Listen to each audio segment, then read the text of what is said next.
এই ডিমটাকে যদি আমি এতটা উপর থেকে ফেলি তাহলে কি হবে, চলো দেখা যাক।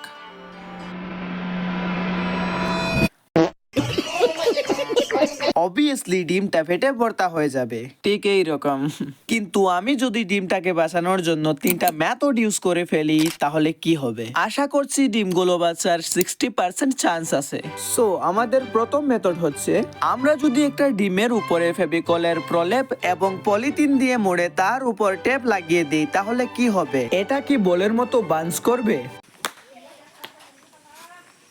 এবং দ্বিতীয় নাম্বার মেথড হচ্ছে, আমরা একটি জলের পাত্র নিয়েছি আর তার মধ্যে লবণ মিশিয়ে দিয়েছি। আমরা জানি যে যদি আমরা জলের মধ্যে লবণ মেশাই তাহলে জলের ডেনসিটি বেড়ে যায় আর ডিম বেশি ওঠে, অর্থাৎ জলের পাত্র মাটিতে পড়লেও ডিম ফাটবে না। তাই আমি একটি কৌটার ভিতরে লবণ জল দিয়ে ডিমটা দিয়ে দেই এবং ভালো করে টেপ দিয়ে সিল করে দেই এইভাবে। তৃতীয় নাম্বার মেথডে আমি পলিথিন এবং সুতোর সাহায্যে একটা প্যারাশুট বানিয়েছি এবং টেপের মাধ্যমে ডিমটাকে আমি লাগিয়ে দিয়েছি প্যারাশুটে, যাতে আমরা এটাকে আকাশ থেকে ছাড়লেও ভালো করে ল্যান্ড করতে পারে। কিন্তু একটা টুইস্ট আছে। সো টুইস্টটা হচ্ছে যে ডিমের সেফটিদের উপর 2টা টেস্ট হবে। প্রথম টেস্টে ডিমটাকে যে বাঁচাতে পারবে সে সেকেন্ড রাউন্ড অর্থাৎ ফাইনাল রাউন্ডে যাবে। সো প্রথম রাউন্ডে ডিমের সেফটি গুলাকে 6 ফুট উপর থেকে ফেলা হবে। সো প্রথমে ফেলবে আমার বন্ধু কুটু লবণ জলে দেওয়া ডিমটাকে।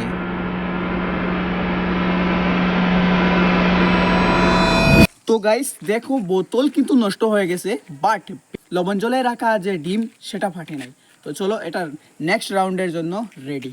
গাইস এখন দেখার পালা ফেভিকল এবং টেপ দিয়ে বানানো বলটাকে। চলো দেখি কি হয়। 1 2 3।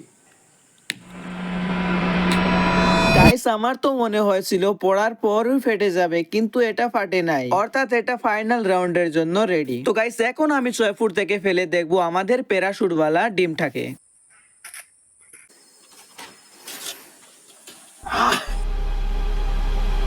সো গাইস আমাদের ডিমটা পুরো সুরক্ষিত আছে। সো যাওয়া যাক ফাইনাল রাউন্ডে। গাইস লিটারালি মজার ব্যাপার হলো যে আমাদের সব ডিম একদম অক্ষত আছে, অর্থাৎ সেকেন্ড রাউন্ড ফাইনাল রাউন্ডের জন্য রেডি আছে। তো চলো যাওয়া যাক ফাইনাল রাউন্ডে। সো গাইস ফাইনাল রাউন্ডে ডিমটাকে ফেলবো একতলা থেকে। সো প্রথমে ফেলবো লবণ জলওয়ালা ডিমটাকে। তো চলো ফেলা যাক। ওই ডিমটাকে ফেল।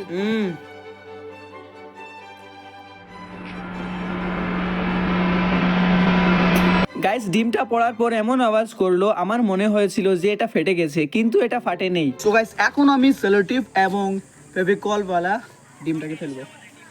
ওই camera record.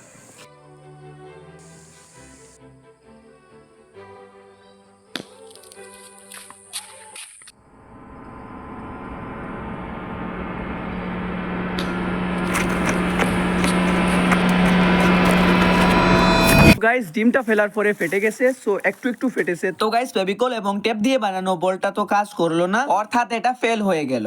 So guys finally ফেলতে চলেছি এখন আমাদের প্যারাশুট। তো দেখবো যে বাঁচাতে পারে কি এই ডিমটাকে এই প্যারাশুট। তো চলো দেখা যাক। তো গাইস তারপর প্যারাশুটটাকে ফেলার জন্য আমি ফোল্ড করে নিলাম।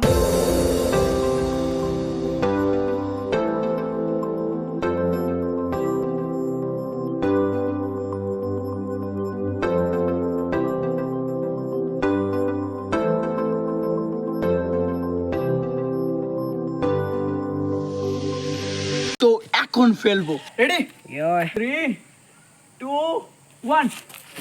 ও ও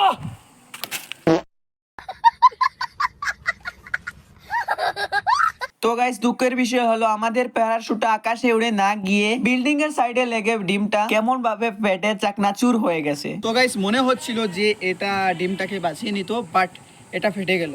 দেখো গাইস এখানে লেগে ফেটে গেল। সো এখন দেখবো যে কি সঠিকভাবে ল্যান্ড করাতে পারে।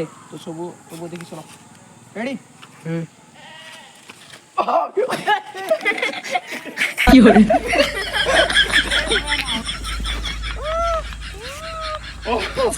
সো গাইস এই ভিডিওটা তোমাদের কেমন লেগেছে? আশা করছি ভালো লেগেছে। আর যদি ভালো লেগে থাকে তাহলে চ্যানেলটাকে সাবস্ক্রাইব করো আর ভিডিওটাকে একটি লাইক করতে ভুলো না। আর কমেন্টে জানিও যে ভিডিওর কোন পর্বটি ভালো লেগেছে। আর হ্যাঁ, এরকম ভিডিও যদি আরো দেখতে চাও তাহলে নিচে কমেন্ট করো। তো দেখা হবে অন্য কোনো ভিডিওতে, ততক্ষণের জন্য bye bye. So guys finally ফেলতে চলেছি আমাদের এই সরি হইছে না। কেউ